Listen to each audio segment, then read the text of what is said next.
안녕하세요. 두 번째 강의입니다. 영양소의 두 얼굴, 독이냐 약이냐. 이게 무슨 얘기냐면요. 우리가 음식을 먹을 때 어떻게 먹느냐에 따라서 이게 독이 될 수도 있고 약이 될 수 있다는 사실을 꼭 기억하셔야 돼요. 현재 이제 우리나라는 굉장히 좀 이 어떤 문제를 바라보는 시각이 좀 굉장히 달라요. 예를 들면 이런 겁니다. 여러분 화장실에 갔는데 걸레질을 하고 있어요. 분명히 물이 넘치는 증상이 나타났죠. 그러면 빨리 이 물을 청소를 해서 치료를 해야 되겠죠. 왜? 그냥 두면 옆방으로 물이 넘치니까. 근데 문제는 물이 넘치는 원인이 뭐예요? 수도꼭지에 고장이 났어요. 수도꼭지에 고장난 원인을 같이 치료해야지 증상만 치료해서는 안 된다는 거예요. 그렇잖아요. 그죠? 근데 우리나라는요, 증상을 치료하는 비법이나 특효약에 대해서는 너무 관심이 많아요. 전 세계에서 비법과 특효약이 가장 많은 나라 중에 한 나라예요. 지금까지 여러분들도 아마 비법 특효약 그동안 들은 거 굉장히 많을 거예요. 예를 들면 이런 거예요. 요즘 내 머리가 흰머리가 나고 새치가 나요. 그럼 뭐죠? 그럼 검은 콩 먹어보세요. 서리태 먹어보세요. 부터 시작해서 뭐 줄줄줄줄 나온다는 거죠. 근데 문제는 아까도 제가 말씀드렸다시피 모든 증상에는 원인이 있기 때문에 증상도 치료해야지만 원인도 함께 치료를 해야 된다. 이게 바로 이제 우리 음식이 왜 독이 될까, 왜 약이 될까. 똑같은 음식인데 왜 약이 되냐, 독이 되냐를 한번 살펴보겠습니다. 저분이 누군지 아시죠? 김연아 선수예요. 피겨스케이팅 하는. 저렇게 아름다운 몸매를 갖고 있는 김연아 선수나 또는 여러분들의 단단한 살이나 뼈를 고체 성분을 우리 몸속에 분석해 보면요. 토양, 흙 성분하고 화학적 성분이 똑같아요. 그리고 우리 인체의 액체의 성분은 바닷물, 물 성분하고 똑같아요. 그래서 인간은 뭐예요? 흙으로 만든 흙집. 그래서 사람은 죽으면 다 어디로 가죠? 흙으로 가는 거예요. 원래 재료대로 다시 돌아가는 거예요. 그래서 사람은 반드시 흙으로부터 영양 성분을 공급받아야지만 살도록 그렇게 창조된 존재예요. 흙으로부터. 그런데 아침에 일어나서도 흙 한 그릇, 점심 때 흙 반죽, 저녁 때 흙죽. 그걸 먹고 있는 모습이 얼마나 참 안타까우셨겠어요. 그죠? 그래서 하나님이 이 인간들한테 어떻게 흙 속에, 토양 속에 있는 영양 성분을 어떻게 잘 전달할까 해서 급히 3일째에, 셋째 날에 이 식물을 창조하신 거예요. 식물이 하는 역할은 매우 단순합니다. 뿌리를 땅 속에 내리고 뿌리를 통해서 토양 속에 있는 인간한테 필요한 영양 성분들을 빨아 올려가지고 잎이나 열매나 줄기에다가 농축해가지고 전달해주는 단순한 역할을 하는 거예요. 근데 이제 혹시 인간들이 안 먹을까 싶어서 단맛도 넣고 향도 넣고 색깔도 넣고 해서 먹어라 이제 이렇게 얘기하는 겁니다. 그래서 하나님이 원래 태초에 주신 이 먹거리는 말이죠. 먹거리를 먹게 되면 참 재밌게도 우리가 음식을 먹지 않습니까? 음식을 먹게 되면은 에너지가 발생이 돼요. 그것 때문에 우리가 얘기도 하고 걸어다니고 살 수 있죠. 그런데 우리가 먹었던 음식의 찌꺼기 때문에 노화 물질이 생성되면서 사람이 죽어가고 있어요. 이게 무슨 얘기예요? 먹거리는 인간에게 사는 기능과 죽는 기능 두 가지를 동시에 갖고 있는 거예요. 이게 균형이 뭐야? 잘 맞아야 돼요. 이게 잘 맞아야 된다는 거죠. 이게 맞지 않게 되면 문제는 약이 될 수도 있고 독이 될 수도 있는 거예요. 양쪽을 왔다 갔다 할 수 있다는 거죠. 그래서 이 하나님이 주신 이 먹거리에 약과 독의 기능의 두 가지 기능이 적절하게만 균형이 맞게 되면 이게 뭐죠? 면역 시스템. 하나님이 원래 주신 면역 시스템은 아주 완벽합니다. 완벽해요. 그래서 모든 종류의 질병을 다 이길 수가 있어요. 코로나? 이게 질병도 아니에요.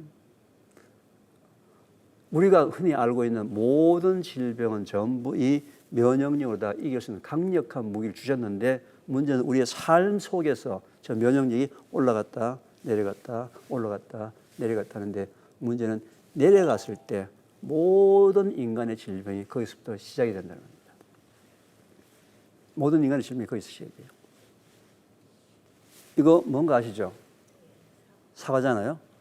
속담이 말이죠. 하루에 사과 한 개 먹으면 의사가 필요 없다. 저게 미국, 영국 속담이에요. 그 정도로 뭐예요? 사과는 영양가가 충분한, 넘치는 그런 과일이다. 그런데 이 사과를 말이죠. 1914년대에 할아버지가 드셨던 사과 한 개 속에 포함된 영양성분하고 지금, 이것도 1992년도 데이터예요. 20년 전 데이터예요. 이게 미국 농림부 데이터입니다. 이걸 보게 되면 세월이 불과 한 8, 90년 흘렀는데 영양성분이 전부 감소가 일어났어요. 특히 철분 같은 경우는요. 96%가 7, 80년 사이에 사과가 영양성이 줄어들었어요. 그래서 100년 전에 할아버지가 드셨던 사과 한 개 속에 포함되어 있는 철분을 지금 내가 먹으려면, 흡수하려면 현재는 사과를 40개를 먹어야 돼요. 40개를. 지금 사과가 아니다. 사과의 흉내만 냈다. 혹시 아마 이 방송을 보고 계시는 분들, 우리 시청자 중에서 연세가 좀 드신 분들은 알 수 있을 건데요. 사과 중에서도 홍옥이라는 사과를 아세요? 홍옥. 네? 어떤 사과죠, 홍옥이? 빨갛고 조그맣고 또 새콤, 달콤한 거. 벌써 새콤하다는 얘기 들으니까 벌써 혀 속에 지금 침이 돌았어요. 벌써 이 맛을 아시는 분은. 근데 이 새콤, 달콤하다는 것은 그 속에 사과산 굉장히 풍부해요. 풍부해서 그 자그마한 새콤달콤한 작은 홍옥 하나가 현재 우리가 먹는 부사 4개, 5개하고 영양가가 맞먹는데도 불구하고 신맛을 싫어하고 단맛을 좋아하는 사람들 때문에 홍옥나무의 묘목은 다 패내버리고 전부 단맛만 나는 사과를 다 바뀌어가고 있습니다. 다 그렇게 바뀌었어요. 그리고 또 사과나무가 뿌리 내리고 있는 토양이 바뀌었어요. 100년 전하고 지금은 토양이 또 바뀌었어요. 이런 부분 때문에 지금 먹거리가 계속 바뀌고 있다는 거예요. 문제가. 그러면은 꼭 사과의 철분만 문제냐? 아니에요. 비타민류도 보게 되면 계속 감소해요. 비타민 C 하나만 빼고서는 전부 다 감소 현상이 일어났습니다. 그러면 사과만 그러냐? 아니에요. 과일, 채소, 녹색 엽채류, 곡류, 고기 전부 다 세월이 지나가면서 영양성분이 전부 다 줄어들고 있다는 거죠. 유일하게 인과 칼륨만 채소가 늘었죠. 왜 늘었을까요? 저게 바로 비료 성분이에요. 비료 성분. 비료 성분이 들어가야지만 채소나 과일이 잘 크니까 화학 비료 성분이 인, 칼륨, 질소 이 3가지 비료가 바로 화학 비료. 그래서 이 먹거리가 계속 바뀌고 있다는 거예요. 먹거리가 계속 바뀌고 있다. 자, 이런 먹거리가 바뀌는 부분도 있는데 더 큰 이제 문제는 이런 거예요. 여러분, 우리가 이제 음식을 먹습니다. 그렇죠? 여러분 좋아하는 고구마, 감자, 밥, 떡, 국수, 빵 이런 것들 뭐라고 얘기합니까? 탄수화물이라고 얘기해요. 탄수화물. 이 탄수화물은 몸에서 소화가 되려면 반드시 탄수화물 분해 효소 아밀라제라는 분해 효소가 나와야 돼요. 아밀라제라는 분해 효소가 나와야 돼요. 그런데 참 이상하게도 하나님께서는 탄수화물을 분해하는 효소 아밀라제는 위에서는 한 방울도 나오지 않게 만드셨어요. 위에서는 한 방울도 안 나와요. 어디에서만 나올까요? 침 속에만 포함이 되어 있어요. 침 속에만. 그러니까 탄수화물을 우리가 먹게 되면, 밥을 먹었게 되면은 탄수화물 분해 요소 아밀라제가 있어야지만 우리 몸속에 들어와서 소화가 되어서 흡수가 돼서 약이 되는데, 이 탄수화물 분해 요소 아밀라제라는 분해 요소를 어떻게 해요? 위에서는 한 방울도 만들지 않고 어디 속에 포함되어 있어요? 침 속에만 포함돼요. 침 속에. 여러분, 우리 입속에 치아가 몇 개 있는지 아세요? 총 어른들 같은 경우는 32개가 있어요. 32개 중에서 송곳니, 뾰족뾰족한 송곳니가 몇 개죠? 4개죠. 그리고 앞니가 몇 개예요? 4개, 4개, 8개예요. 합쳐서 12개, 전체 32개에서 12개를 빼면 몇 개? 20개가 어금니예요, 어금니. 20개가. 그러면은 20개가 어금니라는 얘기는 뭐 하라는 거예요? 씹어라. 그죠? 왜 하나님께서 어금니를 우리 입속에다가 20개를 넣어놨을 거예요? 뭐예요? 씹어라. 괜스레 옆에 사람, 다른 사람 씹지 마시고 씹어라. 그죠? 근데 뭐야? 바쁜데. 돈 벌러 가야 되는데 학원에 빨리 가서 공부해서 수능 넣어서 1점이라도 올려서 1, 2대 가야 되는데. 그죠? 그래서 밥 먹는 시간을 그냥 지나가는 시간으로 봐서 빨리 먹는 습관이 우리 생활 속에 뭐가 됐어요? 생활화가 됐고 습관화가 되어버렸어요. 자, 그럼 밥을 빨리 먹으면 어떻게 될 거냐 한번 봅시다. 자, 밥을 빨리 먹게 되면은 그냥 밥을 삼켰어요. 그냥 삼키게 되면 침 한 방울도 없이 그냥 위 속으로 내려갔죠. 위는 2시간 동안 음식을 주물러서 죽을 만드는 거예요. 죽을 만들어서 어떻게 소장으로 내려보냅니다. 근데 소장으로 내려보냈을 때는 소화 효소가 들어있으면 벌써 분해가 되어서 포도당이 되어서 흡수가 일어나야 되는데 그대로 뭐예요? 죽이에요. 소장이 뭐가 된 거예요? 짬밥통이 된 거예요. 짬밥통. 온도가 장의 온도가 39도예요 지금. 요즘 우리 여름철 뜨거운 여름철에 보통 39도, 40도 막 이렇게 가잖아요, 그죠? 굉장히 뜨거운 날. 거기에 축축한데 밥이 있었다, 짬밥통이 있었다. 한 2-3시간 지나면 어떻게 될까요? 상하고 냄새가 나겠죠, 그죠? 이런 사람 특징이 뭐라 그랬죠? 방귀 냄새나 변 냄새가 독한 거예요. 왜? 먹었던 음식이 장수에 들어와서 뭐야? 소화 흡수가 돼야 되는데 저기서 뭐 하는 거예요? 썩어 들어가거든요. 썩어 들어가요. 따라서 음식은 어떻게 된다? 씹어야 된다. 많은 분들이 신앙생활을 하게 될 때 하나님의 말씀에 순종해야 된다라고 얘기를 하잖아요. 그 순종하는 부분 중에서 영적으로 순종하는 부분들은 기도도 하고 말씀도 공부하고 여러 가지 영적 활동들 많이 훈련이 되어 있어요. 육적으로 하나님의 말씀에 순종한다는 부분에 대해서 무엇이 육적으로 하나님의 말씀에 순종하는 건가? 알고 있는 사람이 거의 없어요. 밥을 먹는 것도 뭐예요? 하나님의 말씀에 밥을 먹을 때 열심히 잘 씹는 것도 뭐다? 하나님의 말씀에 순종하는 육적으로 순종하는 방법이기 때문에 이것도 거룩한 뭐예요? 신앙생활이에요. 우리가 예배드리고 기도하고 말씀 공부하는 것과 똑같은 열심히 밥을 잘 씹어 먹는 것도 뭐다?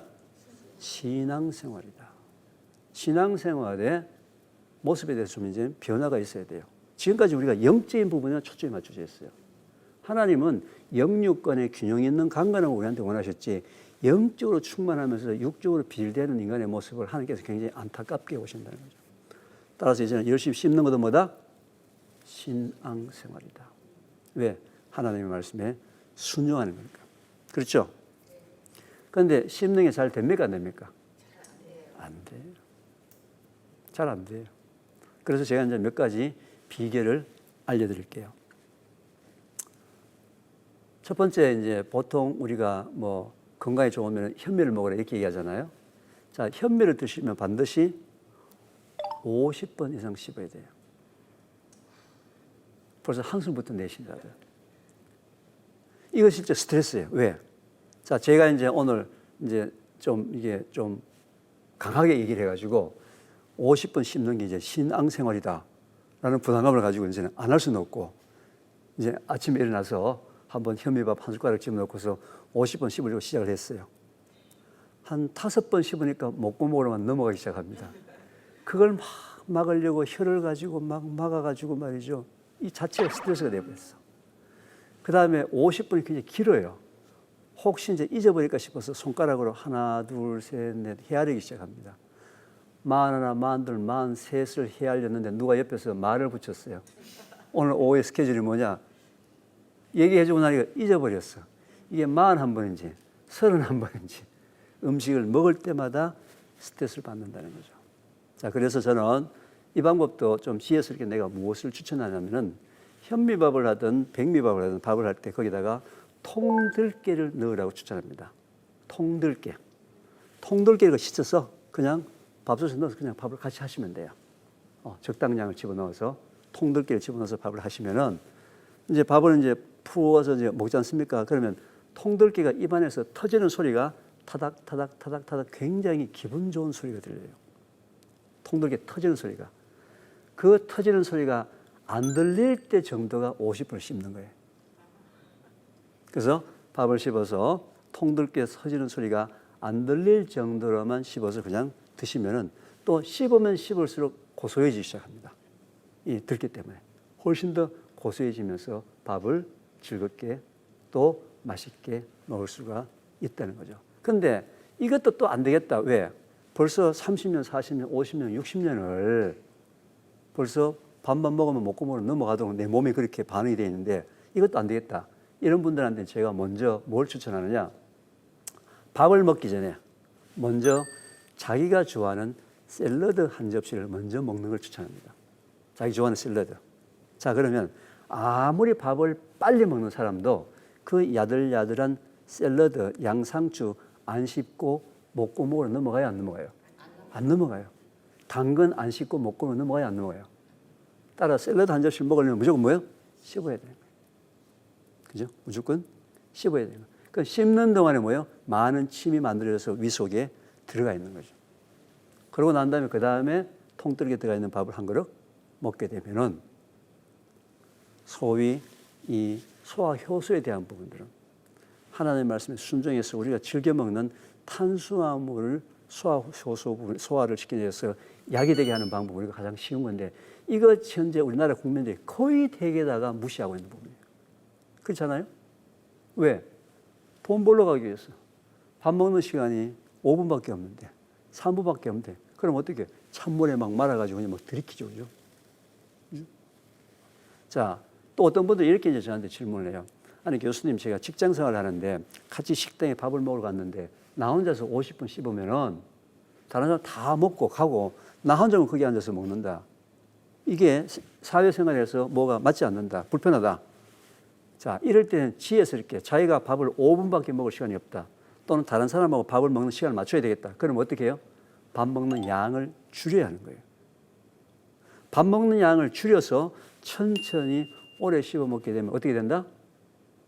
더 약이 되는 거예요. 그렇잖아요. 많이 빨리 먹은 것보다는 천천히 적게 먹은 것이 훨씬 더 약이 되는 거죠. 그렇죠? 그 다음에 또 특히 많이 씹으면 많이 씹을수록 다이어트가 돼요. 살이 빠져요. 왜 그런지 아세요? 하나님 참 재밌게 말이죠. 이 위라는 장기의 구조를 보게 되면은 음식물이 들어가서 2시간 동안 막 주물러서 죽을 만든다 그랬잖아요. 그래서 위에도 끈이 있고 아래도 끈이 있고 관략끈이 있어서 딱 묶어가지고서는 중간에 막 주물른단 말이죠. 그런데 음식이 다 차가지고 주물르면 어떻게 아래로 막 삐져나오겠죠. 그래서 항상 음식은 3분의 2만 채워서 음식을 주물르도록 그렇게 위에 3분의 2 되는 짐에다 센서를 달아놨어요. 센서를 달아놔가지고 음식이 차곡차곡 차서 3분의 2 되는 층에 딱 오게 되면은 신경세포가 위에서 명령을 내립니다. 야, 음식이 찼어. 해서 렙틴이라는 식욕 억제 물질이 나면서 밥맛이 확 떨어지게 만들어요. 그러고 난 다음에 이제 주물른단 말이에요. 빈틈이 있어야 된단 말이죠. 그런데 이 신경 센서가 작동되는 시간이 밥 먹고 난 뒤 5분 내지 10분 뒤에요. 대체적으로 살이 찌는 사람은 어떻죠? 5분, 10분 전에 밥 먹는 사람. 센서 작동되기 전에 밥을 먹어요. 그래서 자기가 아무리 밥을 많이 먹고 싶다 하더라도 5분, 10분 뒤가 되게 되면 뭐예요?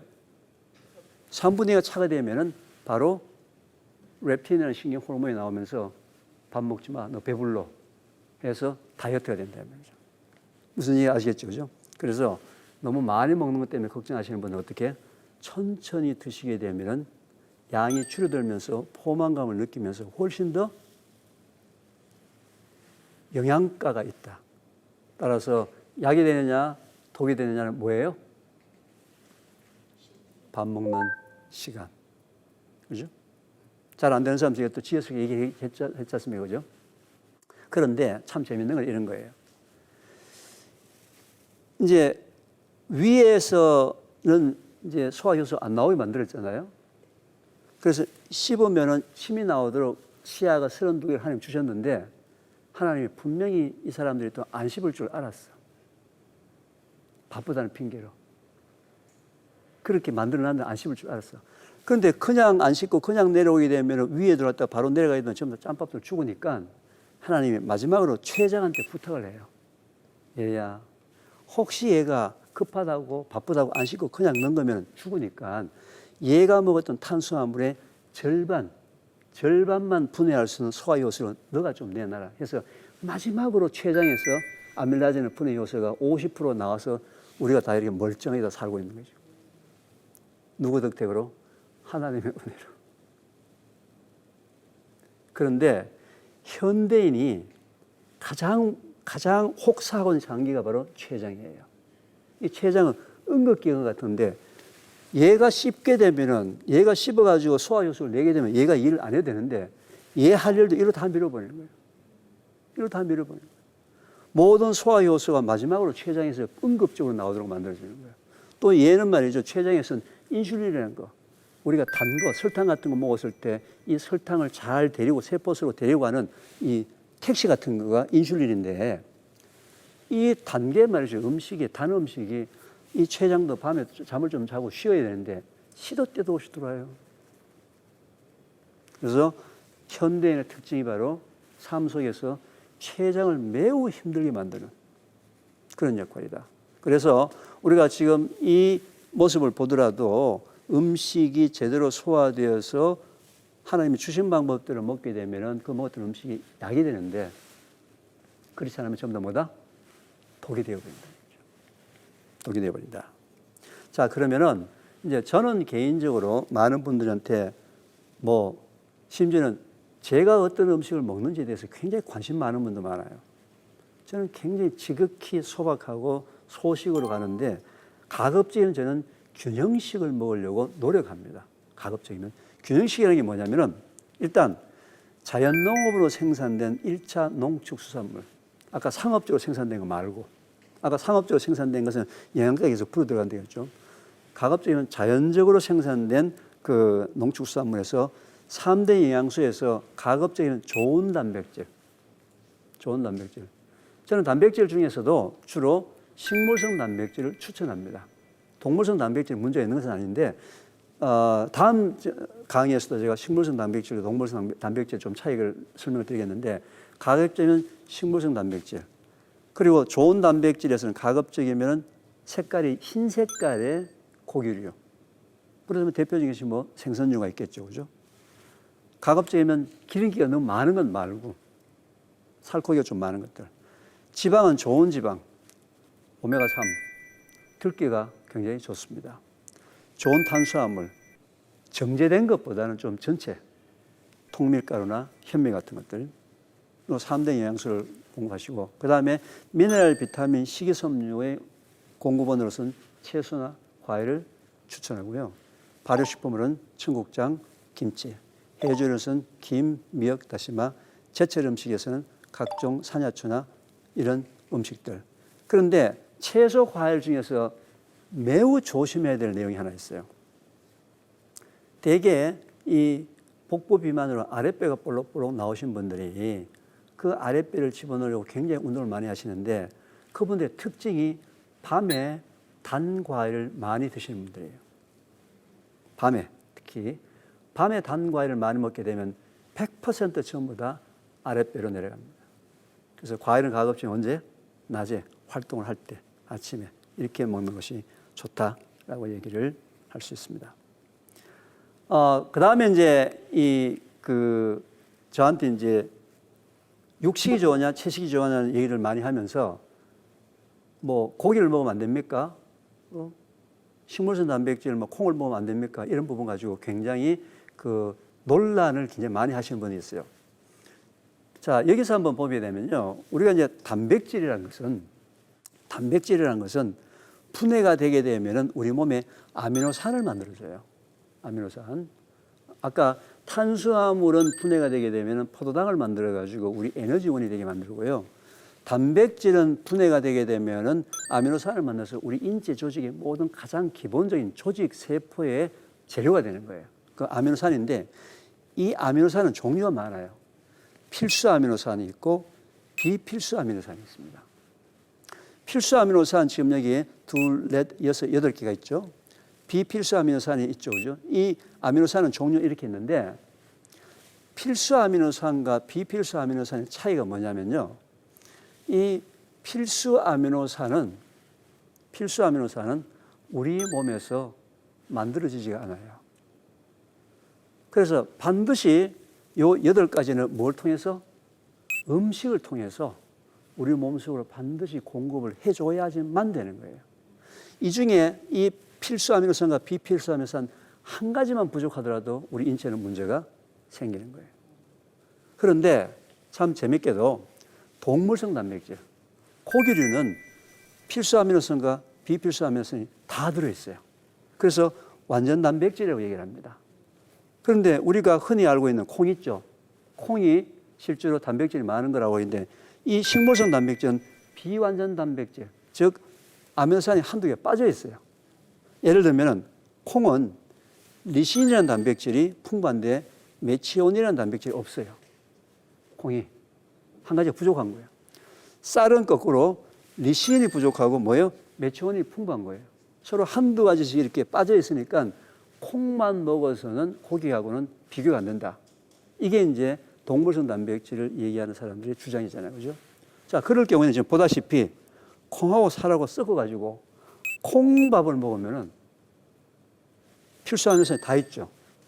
그죠? 따라서 완전 단백질, 비완전 단백질이 걱정이 되면 뭘 먹으면 된다? 콩밥을 먹으면 된다. 콩과 밥 두 가지는 완전 단백질이라는 거죠. 그래서 앞으로는 이제 단백질의 종류에 따라서 이게 완전 단백질이기 때문에 내가 꼭 동물성 고기를 먹어야 된다라는 부분은 꼭 사실은 아니다.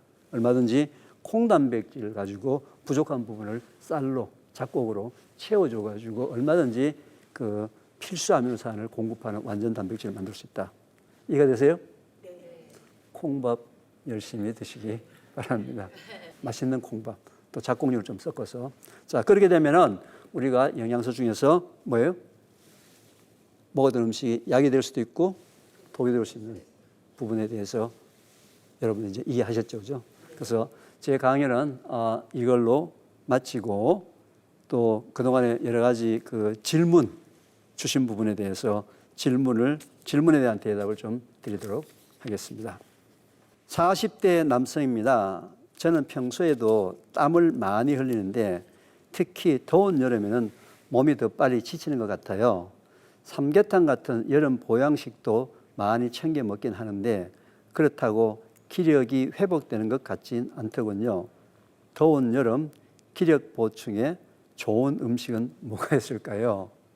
제가 이제 이런 걸 보게 되면요, 제가 조금 우리나라 전통 음식 부분에 대해서 제가 좀 꼭 알고 넘어가야 되겠다 하는 부분들이 있습니다.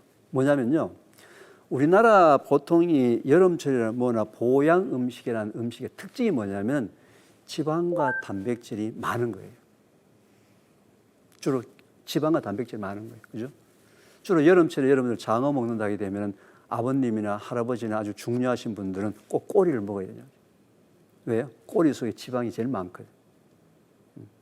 그거는 옛날에 우리가 못 먹었을 때, 못 먹어서 얼굴에 막 마른 벌집 피우고 막 이렇게 할 때, 그때 먹는 음식이라고요.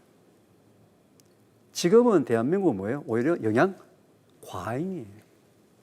영양 과잉 시대에 왔기 때문에 이분이 여름철에 이 지치는 이유는 여러 가지가 있겠지만서도 제가 볼 때는 땀을 많이 흘렸어. 수분 부족으로 피곤하지 않을까. 음식 문제가 아니고, 그죠?